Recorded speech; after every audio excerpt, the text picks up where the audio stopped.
Buenas noches, licenciada y compañeros. Yo les voy a hablar acerca de lo que dice nuestro artículo 281 del Código Procesal Penal referente a las funciones de la Dirección General de la Policía Preventiva.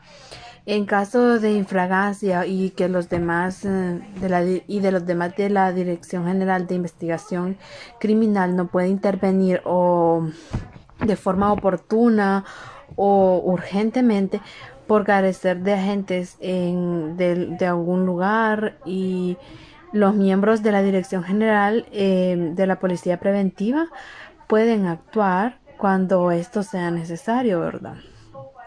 El resultado de la investigación hechas en la Dirección General de la Policía Preventiva será puesto sin tardanza a disposición de la Dirección General de Investigación Criminal. También una de las importancias que tiene o de la función que realiza la Dirección General de la Policía Preventiva es velar por la conservación del orden público y de esta manera prevenir también el control de los delitos, de las infracciones, y proteger la seguridad de las personas, o sea, su vida, su integridad física, psíquica y moral. También velar por las libertades de bienes y derechos, ejecutar las disposiciones de los mandatos y decisiones legales demandadas por las autoridades competentes. Estas básicamente son las funciones que realiza la Dirección General de, de la Policía Preventiva en base a poder resguardar de una mejor manera el bienestar de las personas en toda la sociedad. Eso es todo y muchas gracias. El artículo 175 nos dice que la Policía Nacional puede aprehender, es decir, que puede detener a una persona que ha cometido un delito solo en las siguientes ocasiones. Primero que todo, cuando lo sorprendan cometiendo un delito. Segundo, cuando lo sorprenda al momento de ir a cometerlo, ¿verdad? También la tercera que tenemos es cuando lo sorprende inmediatamente después de cometer el delito. También tenemos cuando el personaje está siendo perseguido por la fuerza pública. También tenemos cuando el personaje es sorprendido teniendo en su poder armas precedentes del delito o de la falta que se ha cometido en un escenario, ¿verdad? También tenemos cuando hay suficientes pruebas de haber cometido el delito. Y por último tenemos que la Policía Nacional puede aprehender al personaje con intento de fuga o que se haya fugado. Hola, mi nombre es Alejandra Estrada y dando continuación a los artículos tenemos el 212 que nos habla de los requisitos para practicar allanamiento de morada, y es aquel allanamiento donde es vivienda o lugar donde vive una persona. En este caso solo podrá efectuarse por medio de una orden escrita por el órgano jurisdiccional competente. Asimismo, nos dice este artículo que en el párrafo anterior no será aplicable, o sea, excepto de cuando en caso de flagrancia o cuando la medida sea necesaria para impedir la comisión de un delito. Aquí también entra lo que es la fuga del delincuente. Si en este caso la persona está con sospecha y busca la necesidad de escaparse, entonces sí es necesario de que se haga en ese momento. Asimismo, constituye lo que es en la eliminación de pruebas que puedan existir en ese momento, que serían útiles para comprobar la culpabilidad de alguien. En este caso también es aplicable. Y cuando no se cumpla, cuando no hay tiempo, donde se necesita una orden, estas personas de la Fiscalía podrán hacer paso al allanamiento de la morada y posteriormente pues notificar a la juez competente, donde él tomará la decisión si anular o convalidar este acto. Asimismo, estará dispuesto también en el artículo 99 de la Constitución de la República para mayor aseguramiento de este tipo de acto. Y aquí nos dice también que quedarán comprendidos dentro de lo dispuesto en el párrafo anterior los casos siguientes. Y cuando exista la noticia fundada de que una persona extraña introduce a una casa y que no tiene ni los rasgos de las personas que viven ahí, en ese momento es sospechoso, entonces podrán hacer el uso de la práctica del allanamiento. Cuando la persona que es perseguida, que ya tiene una captura, introduce una casa de habitación o se apropia de lo ajeno, en este caso también cabe. Asimismo, cuando en una morada se oyen voces, gritos de alarma que pongan en manifiesto que se está cometiendo un delito, es necesario hacer ese tipo de allanamiento enseguida, porque si no se hace, a veces puede caer en otra norma que puede caer en que se pueda juzgar y acometerse un delito. Entonces, aquí tienen toda la potestad de estas autoridades para entrar a la vivienda y pues ver qué es lo que está sucediendo. Y por último, tenemos que cuando el allanamiento se haga necesario por causa de incendio, terremotos, inundación, epidemia o otro peligro semejante que aborde la necesidad inmediata, porque no vamos a esperar el tiempo de escrito que un órgano nos dé la autorización para entrar a la morada. En este caso es necesario y es lícito este tipo de medidas para que se efectúe lo que es el allanamiento de morada. Asimismo, nos dice que las autoridades policiales que practiquen este mismo allanamiento deberán hacerse acompañar de 2 personas mayores de edad que no tengan vinculación con estas personas que se están sospechando que se está haciendo, y los cuales una vez terminada el acto deberán de levantar una acta, todas las personas que estuvieran comprometidas aquí y firmar, y si alguno de ellos se negara, entonces se hará constar las circunstancias por las que la persona no quiso firmar. Todo el proceso deberá estar convalidado por testigos y de igual manera hacerse bajo las reglas ya establecidas en la ley. Muchas gracias.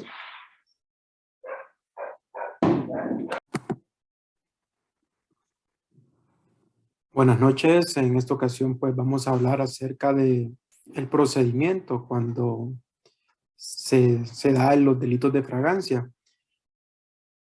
Vamos a definir en primer lugar que los delitos de flagrancia son aquellos que se ejecutan cuando el delincuente es sorprendido en el acto, por decirlo así, casi infraganti, ¿verdad? Y pues ya el Código Procesal Penal pues nos establece qué procedimiento y quién va a conocer de estos delitos de flagrancia cuando se dé la situación. En primer lugar, pues el artículo 58 del Código Procesal Penal pues nos establece en el numeral 7 que son los jueces de letras los que tienen la competencia exclusiva, ¿verdad? Para la sustantación y resolución pues de los procedimientos expeditos para los delitos de flagrancia. Asimismo, pues el mismo Código Procesal Penal, pues en el capítulo 7, nos establece qué procedimiento se debe seguir. Y en este caso, pues tenemos en primer lugar que la procedencia. Y lo que establece el código es que el Ministerio Público podrá solicitar el procedimiento expedito para los delitos de flagrancia cuando pues la persona sea sorprendida pues en el acto, ¿verdad? O sea sorprendida, no se agarró en el acto, pero se persigue y posteriormente se captura, ¿verdad? Y también pues en aquellos casos donde tal vez no se capturó ahí en el acto, pero sí se capturó teniendo pues objetos que sean sumamente incriminatorios de la comisión del delito. Cuando se comete pues un delito de flagrancia no necesariamente siempre se recurrirá al procedimiento expedito, porque hay excepciones, ¿verdad?, a la regla. ¿Y cuáles son esas excepciones? Pues en aquellos casos donde se trate de delitos donde la investigación sea muy compleja, ya sea porque hay múltiples hechos o de diversas víctimas. También pues que la investigación requiera actuaciones en el exterior, ¿verdad? O que se requiera pues pruebas de difícil realización. En esos casos pues se someterá pues siempre al procedimiento ordinario, ¿no? Y posterior pues a a la procedencia nos establece pues el artículo 440 y ve prácticamente el trámite inicial. ¿Y en qué consiste este trámite inicial? Pues que el sospechoso es detenido y en ese mismo acto pues se le leen sus derechos, se le dicen, perdón, sus derechos y los hechos por los cuales se le está imputando, ¿verdad? Inmediatamente pues es remitido al Ministerio Público, donde se presentan las pruebas de forma oral y también se determina si hay una aplicación o no de un juicio expedito, ¿verdad? Obviamente, pues, aunque hay un procedimiento expedito, se presuma que es el procedimiento a seguir, siempre pues se le cuidan las garantías al imputado, y en este caso pues hay un nombramiento de la defensa. Pues el fiscal, una vez iniciada la investigación, pues conformará la defensa técnica del sospechoso, y en caso de que haya negativa del mismo, pues que no comparezca, por decirlo así, un defensor particular, en el término de 2 horas, pues se procede a nombrar un defensor de oficio, ¿verdad? Para que éste pues asista al procedimiento. Bueno, una vez ya teniendo constituida la defensa, el fiscal informa oralmente sobre los hechos imputados y los elementos de prueba que se tienen hasta el momento, sin perjudicar, por decirlo así, la persecución penal que ya se está dando, ¿verdad? Con el propósito, pues, que la defensa, pues, prepare, valga la redundancia, sus argumentos de defensa. Asimismo, pues, posterior al nombramiento de la defensa, viene la audiencia ante el juez de letras. Y el juez de letras, pues, decidirá, ¿verdad? En relación si proceden o no, en primer lugar, pues, el juicio o el procedimiento en flagrancia, y pues también la fiscalía pedirá pues la medida cautelar. Es importante mencionar que en este escenario se puede dar que el juez no mencione que no procede un procedimiento en flagrancia. Ante esto, pues el fiscal procederá a la interposición o subsanación de un recurso de apelación ante el juez que dictó pues la resolución de que no procedía el procedimiento de flagrancia.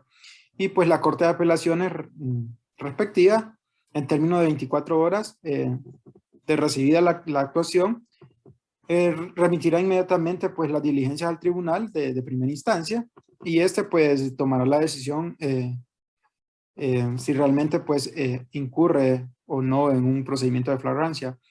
Es importante que una vez que se pronuncia la Corte de Apelaciones, pues esto es irrecurrible ya, ¿verdad? Es importante que cuando ya se pronuncia la Corte de Apelaciones, también se pronuncia para que se señale el día y la hora, pues, para la celebración de la audiencia de preparación. Y esta se deberá practicar dentro de 48 horas. Entonces, básicamente, esta es mi participación. Mi nombre es José Manuel y mis compañeras y compañeros pues seguirán ampliando sobre el tema. Gracias.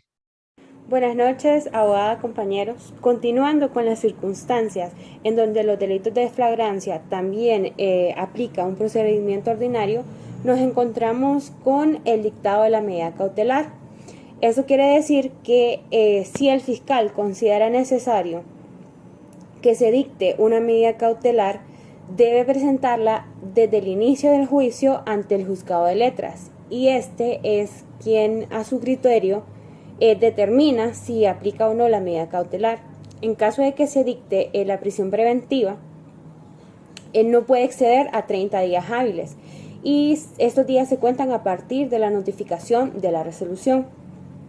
En los delitos de flagrancia, en donde la primera audiencia se llama audiencia de preparación, en la cual las partes proponen los medios de prueba que utilizan para acreditar sus pretensiones. Plantean en su caso las recusaciones, excepciones o cualquier nulidad que aplique cualquier medida alternativa en el proceso penal. En dicha audiencia se presentan y ejecutan las pruebas relacionadas con los planteamientos expuestos. El juzgado de letras, dentro de las 24 horas siguientes a la fecha de presentación de las pretensiones efectuadas por las partes, señala también día y hora para la siguiente audiencia, que se llama audiencia de juicio. ¿Qué pasa en esta audiencia de juicio? Pues en la audiencia de juicio primero el juzgado comprueba la presencia de las partes, si hay testigos, si aplican también peritos y seguido de eso la fiscalía expone la acusación y describe los hechos y determina la calificación del tipo penal, o sea, la calificación legal de los hechos. Así también propone el orden de la evacuación de sus pruebas. Luego la defensa realiza sus consideraciones y también indica el orden de la evacuación de sus pruebas.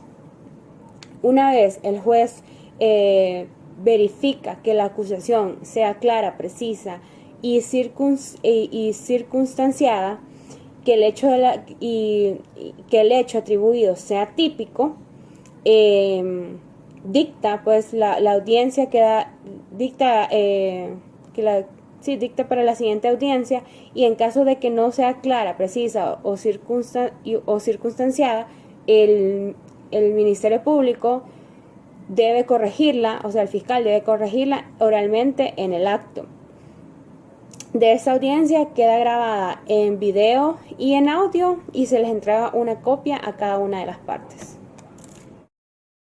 Ya en la realización del juicio, que es la segunda parte de la audiencia del procedimiento expedito, se recibe la declaración del imputado y acto seguido a este se evacúan las pruebas propuestas por las partes, iniciando primero con la de la parte acusador, que es la del Ministerio Público a través del fiscal, el acusador privado, si lo haya en su caso, y la prueba de la defensa. Terminada la recepción de las pruebas, el juez concede sucesivamente la palabra al fiscal y también, así lo hay, acusador privado y al defensor, para que presenten y expresen sus conclusiones. El fiscal, o sea, las partes pueden hablar por segunda vez siempre y cuando el juez les dé la palabra para aclarar conceptos. El juez debe impedir en el juicio cualquier divagación, repetición o interrupción. Y en su caso, si el fiscal o el acusador modifiquen la calificación inicial del hecho, considerándolo como falta, la competencia del tribunal se extenderá al pronunciamiento sobre este extremo. La víctima, aquí en este proceso, la víctima tiene uso de tener la palabra por una sola vez, aun cuando no haya intervenido durante todo el proceso. Por último, el juez pregunta al imputado si quiere declarar, si tiene algo más que manifestar, y pues si éste lo tiene, habla, y una vez termina, el juez declara cerrado el debate. Escuchada ya todas las conclusiones y declarada cerrada la audiencia, cita a las partes dentro de un término de 3 días para notificar la sentencia conforme a derecho, y se les da una copia de dicha sentencia a cada una de las partes.